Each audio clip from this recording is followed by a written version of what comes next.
Aleluia, aleluia e aleluia. Oh, glória a Deus, graça e paz do Senhor Jesus para todos os amados irmãos que nos acompanham nesses 21 dias de jejum para vencer a ansiedade. Olha, nós estamos no penúltimo dia.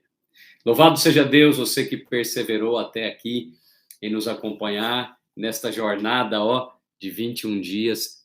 Pare de presumir. Talvez você já tenha testemunhos, eu gostaria que você me mandasse lá no Instagram, @azemar com Z Freitas. Me mande um direct com o seu testemunho. Isso, além de me incentivar, encorajar, vai abençoar também muitos outros irmãos que talvez estejam começando o jejum agora. Por que não? Você pode começar o jejum quando você quiser. Hoje é o nosso 20º dia, mas pode ser o seu primeiro. Talvez você pode esperar terminar o jejum e começar o seu próprio. O importante é que você tenha essa experiência com Deus através da oração e do jejum. Amém?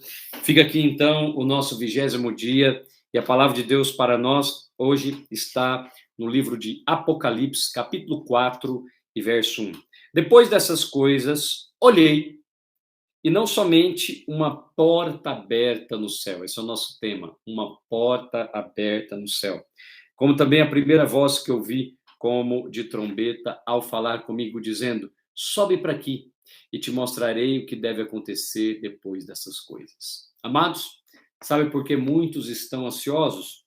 Porque não viram uma porta aberta no céu. Tudo que conseguem ver está ao seu redor. Tudo que conseguem ver está à sua volta. São pessoas naturais, naturais no trabalho, naturais na família, naturais na igreja. A única coisa que ele consegue ver é uma mulher que nunca muda.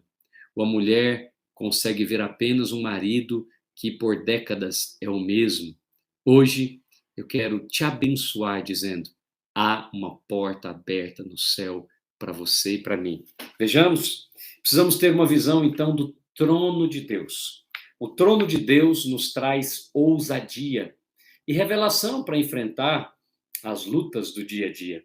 Então, a sua soberania, a noção de soberania, de que Deus está governando porque Ele é soberano, nos abençoa, nos fortalece, nos encoraja. Ser uma visão clara da soberania de Deus, nos tornamos pessoas naturais e, por vezes, ansiosas, limitadas. Então, vamos ver o texto de João em Apocalipse 4, 1.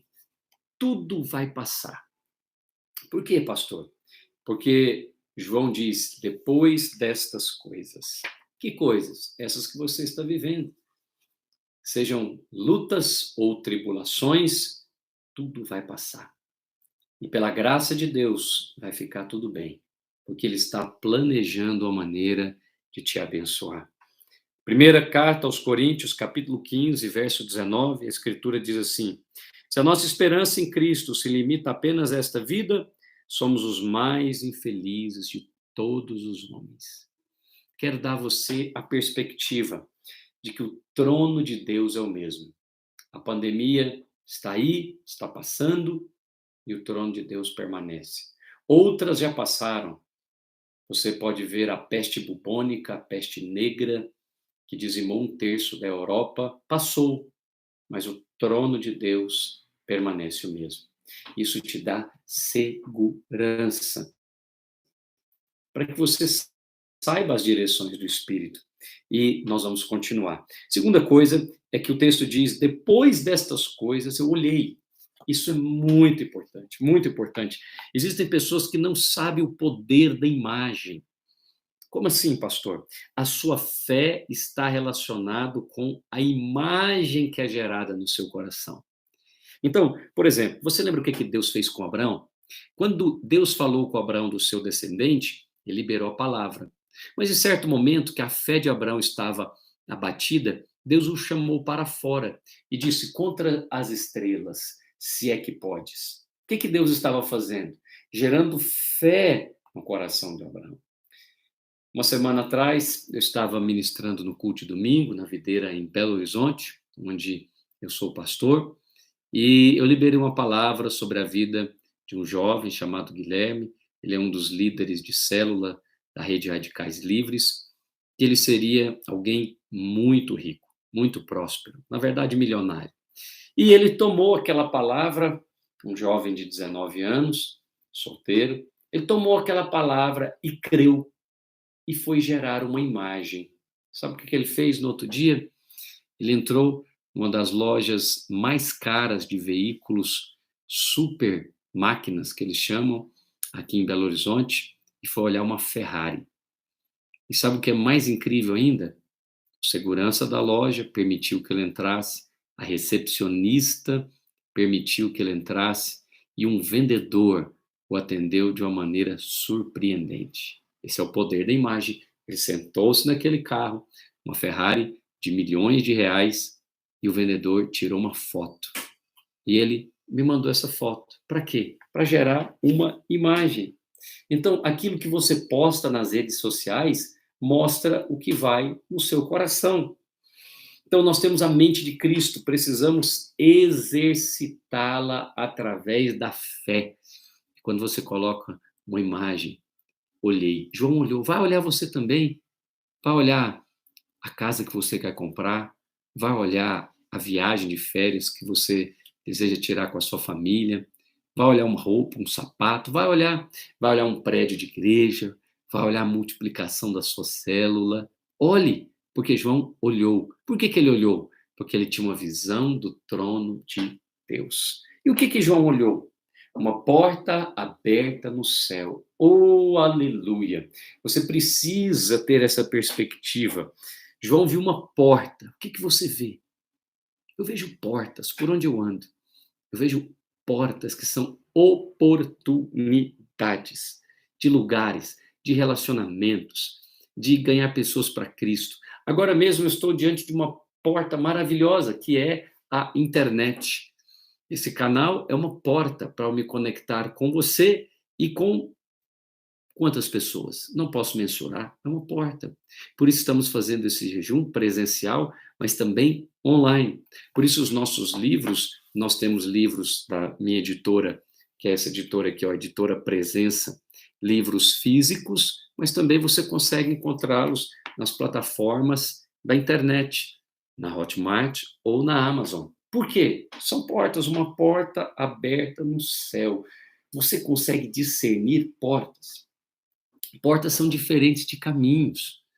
Essas portas podem ser circunstâncias, pessoas, oportunidades. Algumas vão com você para sempre. Por exemplo, a minha esposa é uma porta que Deus abriu e se tornou um caminho. Hoje temos mais de 20 anos de casados. Então é um caminho que trilhamos juntos. Mas outros não, outros são apenas portas que passam pelas nossas vidas. Não tente transformar uma porta em caminho. Isso não vai trazer alegria, você vai gerar peso e ansiedade. João viu, eu desafio você a ver também.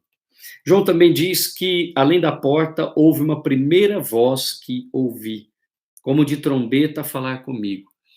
Quem sabe que Deus governa, ele vê da perspectiva divina, ele enxerga portas e ele ouve uma voz. Aquilo que você vê sempre estará em sintonia com a voz do Espírito Santo, se proceder do Senhor. Se não proceder do Senhor, logo o Espírito Santo vai advertir você, porque ele é o seu companheiro, ele é o seu paracletos. Que voz é essa? João diz que é a primeira voz, ou seja, a primícia. Não vá se aconselhar com o seu pastor sem antes ouvir de Deus. Seu pastor não está, ou seu líder, não está lá para ser Deus no lugar dele. Não. Ele está lá para confirmar aquilo que Deus já colocou no seu coração, através das Escrituras, de um aconselhamento maduro, da sua experiência. Então, a Escritura diz que Deus falou conosco de muitas maneiras, mas o autor de Hebreus diz que nos últimos dias tem nos falado através do Filho. É a primeira voz. Depois, João diz: sobe para cá. Eu te mostrarei o que deve acontecer depois destas coisas. É muito importante você ter a perspectiva correta das coisas. Muitos irmãos no trabalho só conseguem ver o patrão. prejudicando, dificultando, ou um colega chato de trabalho. Não conseguem ver Deus governando. Deus governando. Deus está governando sobre todas as coisas, inclusive sobre a sua vida. Ele está no governo de todas as coisas. Então, sobe para cá, veja por cima, veja da perspectiva divina. Colossenses 3:1 diz que nós somos lá do alto e devemos buscar as coisas lá do alto, onde Cristo está assentado. Querido irmão, não veja problemas apenas, veja soluções acima dos problemas. Essa é uma pessoa que vai conquistar grandes lugares. E por último, depois dessas coisas, é interessante, né? O texto começa dizendo isso e termina dizendo isso. Ele começa depois dessas coisas e ele termina depois dessas coisas. Veja, o texto termina afirmando o mesmo que começou, depois dessas coisas. Que coisas? Coisas que estão acontecendo com você. Oh, aleluia, coisas que Deus está dirigindo na minha vida e na sua vida. Hoje eu quero ceiar com você, para que no meu coração e no seu coração seja renovado a perspectiva da soberania de Deus. Ele está no controle da criação dos seus filhos, do seu casamento. Ele está no controle do seu trabalho. Creia, ele está no controle da igreja.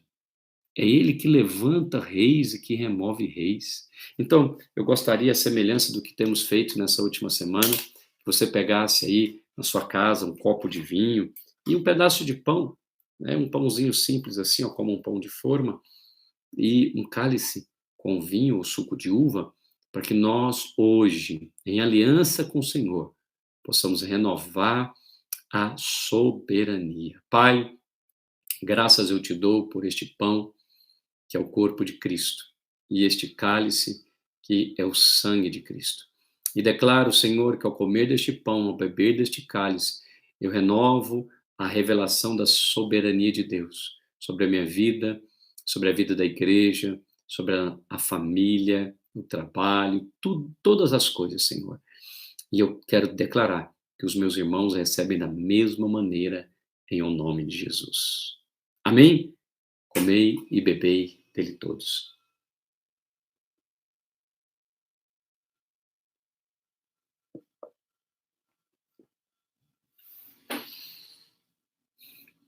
Aleluia, aleluia e aleluia. Prepare-se, porque amanhã é o último dia do nosso jejum de 21 dias. Espero você lá. Fica na paz.